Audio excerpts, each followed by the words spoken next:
Yes, we take our bars, our bums and our feet pretty seriously here on EMBN. So on today's show, we're going to be looking at contact points, plus a load of new tech from the previous month.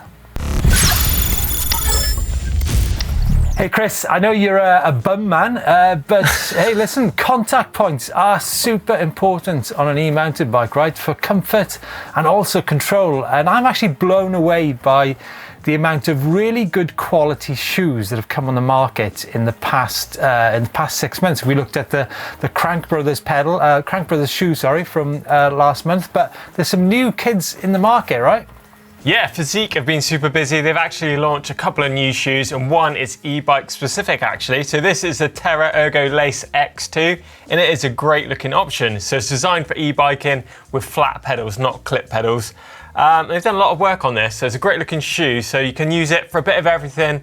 It's not, going to look out of place down the coffee shop or mid-ride when you stop off for that all-important bacon sandwich. Wide range of sizes on this, super tacky soles, so it's going to really bite into those pedal pins. Nice and narrow, not a bulky option, and that's coming in at €120. So I think that could be a good option if you're looking for an e-bike specific shoe that can do a little bit of everything. Yeah, Chris, there's a really super grippy Vibram sole on that shoe, but I think something that's caught my eye is the new Fizik Gravita Tensor. Now, this is a flat pedal shoe or a clip-in shoe. Physique says lightweight, nimble and rugged for racing downhill and also enduro, but I'm loving some of the detail in this. You've got the Vibram Mega Grip there with a very specific zonal lug pattern. It's designed to flex all over the pedal for maximum grip, so it's actually quite different to maybe some shoes such as maybe the Specialized. But if you have a look here, if you look at the Physique shoe versus the Specialized, if I bring in that old favorite from a few years ago, the 510 there, you can see there's actually quite a lot of similarities there in the tread pattern, but also there's quite a difference in the width. But nevertheless, they're all pretty wide, which means there's enough room there to make mistakes out on the trail.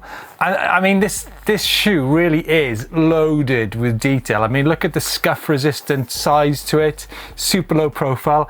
And I don't want to go on about it, but I've actually been having a lot of cuts on my ankles from e-mountain biking, because when you're doing those technical climbs, you can really get locked into the pedal stroke. And what I really like about this shoe is you've got quite a raised padded ankle area here. So that's going to be perfect for those e-man bike rides. I think it's going to be great, not only for downhill enduro, but for big days out where your feet are going to get wet. And I tell you, we definitely get wet feet here on EMBN.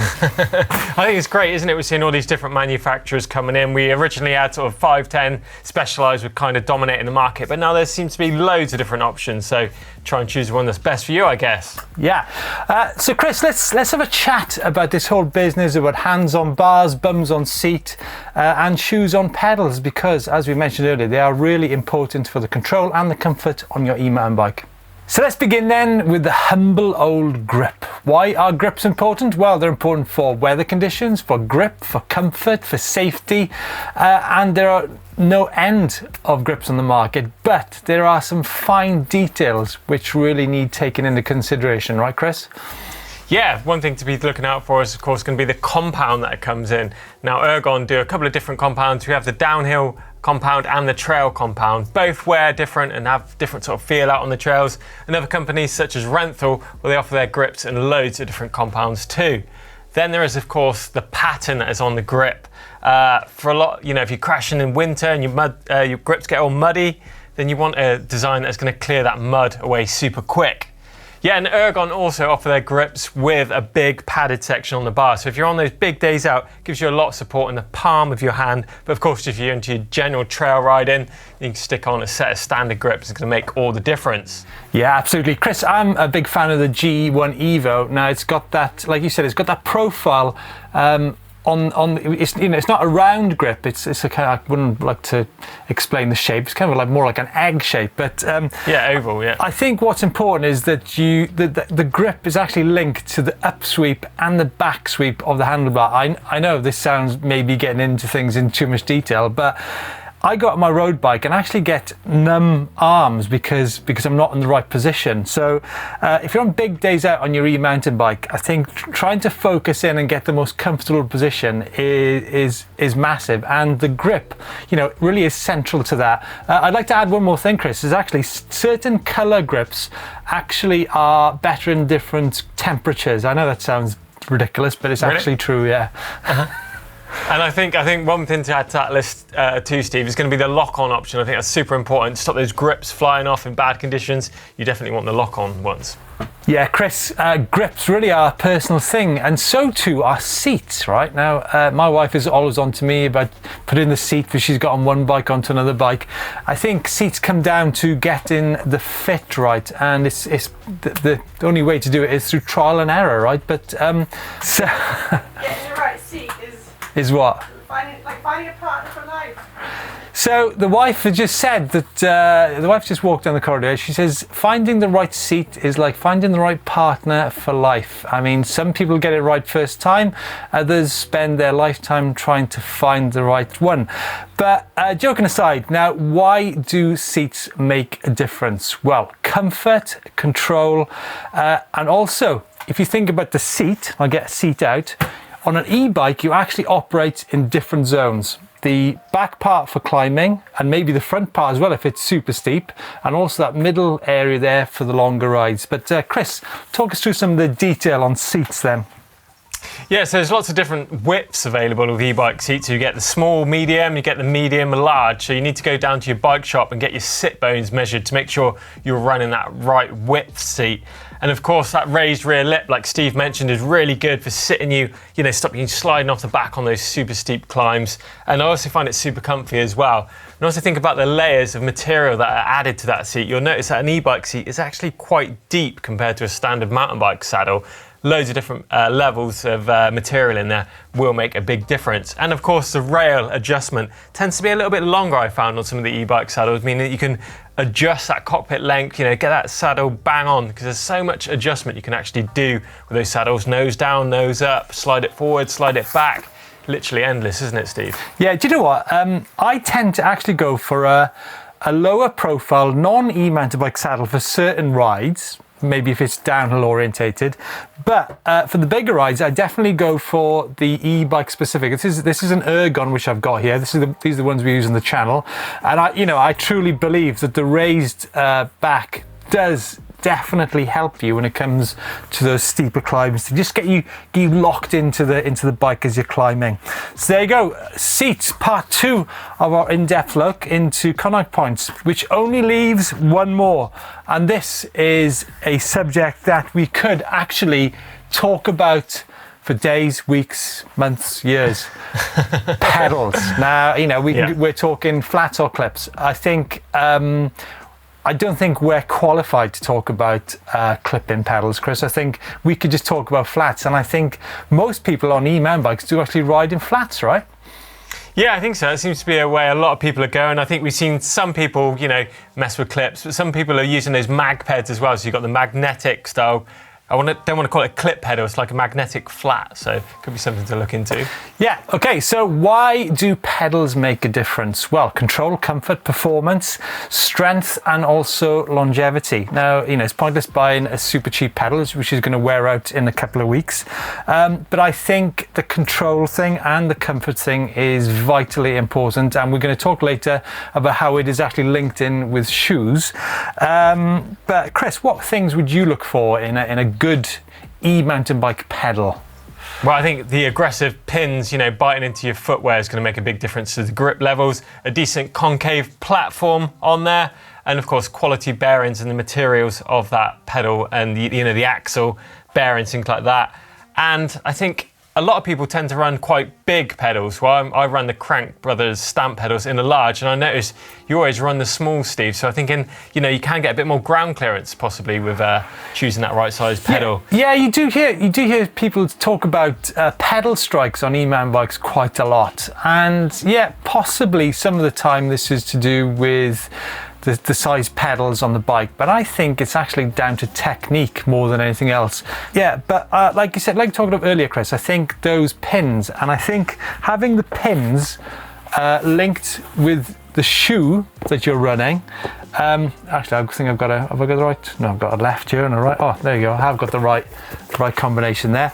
But also how you actually have your feet on the pedal. Do you run with your pedals on the toes, or do you go in the middle, or do you go on the heel? Now, I see a lot of clipped-in pedals are tending to go for the more central position, but I think when I'm riding an e-bike, I'll probably be in about that position there, which is sort of 3/4 down the shoe. What about you, Chris? Yeah, I think I'm riding right sort of in the middle of the ball of my feet, really, you know, toes just over the front edge of the pedal.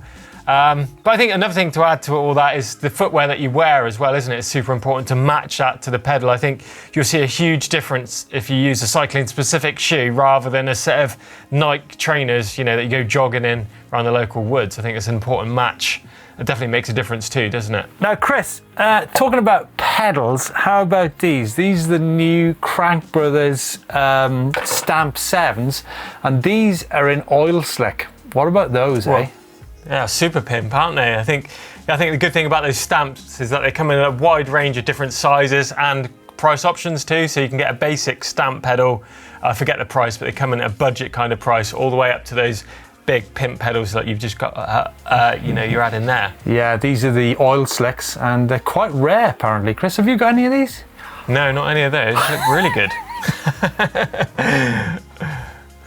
Chris, any more product on the market this month in terms of linked to contact points? Yeah, well, I've just seen these Rev grips. Now, these look super cool. So these are basically like a lock-on grip that doesn't actually make any contact with the handlebar whatsoever. So traditionally, you'd slide a grip on and it would obviously rest on your grip. Now, a Rev grip only sits on the clamps on the end of the bar, so you're not going to get any vibration through. And they also rotate slightly. We're not talking about like a motorcycle throttle style. They actually just rotate a little bit, which you can actually adjust with the collars. So these look pretty clever to me, coming in at $89.95, well, $90 pretty much. Loads of different colours, and look at those gum coloured ones. They look pretty pimp, don't nice. they? Now, is this linked to the fast eMTB, the fast flex bars? I mean, those were there was like an insert, wasn't there? To, you know, that comes from the sort of motorcycle technology. That takes the vibrations away from the handlebars.